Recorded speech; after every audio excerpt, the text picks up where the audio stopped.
Well, Akademiks, check it out. Now, Drake is an enigma, man. International Drizzy has came out in the recent years. I mean, he's OVO Ditto. 1 week we got Drizzy Marley from Kingston, Jamaica, halfway tree. All right, the next minute we have UK Roadman Drizzy. Okay, always with the man's them. All right. Then pretty much after that, we got a light-skinned, no-lacking Savage out of Chirac, 600 Drizzy. I mean, he's BD and GD. He's glowed up 1 minute. He ain't lacking the next.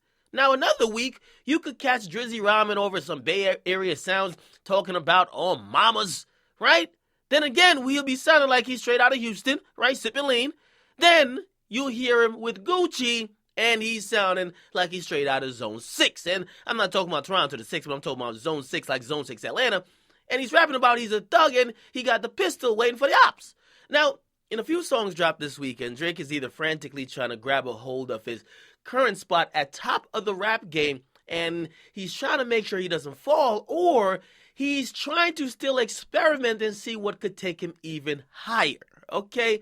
Because after he dropped about 4 songs this weekend, he dropped a song with Gucci called Back on Road. He dropped another one with Khaled called For Free. Another one, which is a 4 p.m. in Calabasas type track, which of course is a very lyrical track. And he definitely goes kind of 90s era bad boys on us. And the most interesting thing in this whole type of thing, because he definitely would sneak this in about 10 people, but most notably, it feels like he was taking jabs at Diddy. Now, Diddy was shook like a motherfucker when Drake's name was brought up on The Breakfast Club not too long ago. And like, what made you put hands on Drake? I did not put hands on Drake. Oh. And I do not want any problems with Drake. Drake is, right now, that's all I got. That's all I have to say. He's putting in his work. I didn't do nothing to Drake. It seemed that he was kind of like either asking for forgiveness by Drake or he was saying everything was cool. But according to these lines that Drake keep referencing, I don't think they cool. Now, I do have to say about this particular track, 4 p.m. in Calabasas, is the best lyrical work by Drake since 30 for 30 or 6 p.m. in New York, so I definitely love it. But he sneaked this Diddy on the track, and he'll never admit it, but he said this, okay? And it's a couple of lines he kept referencing back to Diddy. Now, he did use some Mace lines as well, so maybe he was giving them like a big up. But from the lines I'm seeing that kind of pertains to Diddy, he's kind of talking about niggas trying to get at him, and he don't give a fuck. But anyway, let me read it. Now, one of the lines was actually this. Okay, he says, even the OG's trying to press me. Ha, ha, ha, ha. No way out because I'm in it already. Now, basically, the first part of that bar, the OG's trying to press me, it could have to do with like a bunch of people, right? From Jay-Z all the way to Diddy, all the way to all these imaginary Illuminati people that he be talking about constantly, talking about they out to get me. And, of course, he kind of relates it to Diddy because he says No Way Out, which is a Diddy album that came out in 97. So that kind of ties it back. So the OG's trying to press him. I'm got to believe that one of them is Diddy when Diddy slapped him, okay? Now, also, when he says, can't nobody hold us down, especially right now, certain shit too wild to reconcile.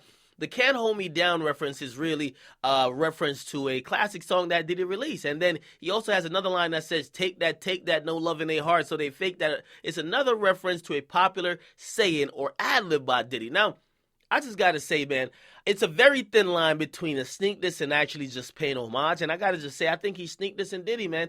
He sneaked this in Diddy, but I don't think Diddy going to respond to this shit, man. Diddy's trying to pay for a feature. Diddy's trying to pay for a fucking verse. Now, if you guys don't know why they were mad at each other in the first place, reportedly, Drake got slapped after he was scheduled or he was set to write a song for Diddy to the 0 to 100 beat. He wrote the song, or somebody wrote the song. We're not sure if he did, but he had the song, and he just recorded it and put it out his goddamn self instead of sending it to Diddy. Diddy heard it on the radio. Diddy was infuriated. The next time Diddy saw him, Diddy pressed him, and Diddy supposedly slapped him. Okay, while Diddy has never really just said, yeah, I slapped that bitch nigga because of this, Diddy kind of hinted towards like, yeah, this is true. And Drake has finally like came out to like speak his piece on it. And pretty much he's just trying to say, yo, these niggas can't hold me down. And some niggas don't want me to be in the position I am. But I still can't even understand why Diddy would have that jealousy in his heart. Diddy's not even a rapper like that. You know what I mean? Diddy's like a businessman. So maybe it's in a weird, twisted way, just him kind of like making reference or bigging up Diddy, because in a way he's using kind of a 90s flow in some parts. He's using Mace lines and he's using Diddy lines or play off Diddy lines and titles or album titles and song titles. So you never know what it is, man. But you guys get in the comment section. Let me know what you guys think. Pretty much he seems to be sneak dissing Diddy, but you never know, man. It's Drizzy, the motherfucking chameleon. All right? Get in the comment box. If you guys like, definitely subscribe to your boy Akademiks. I'm out.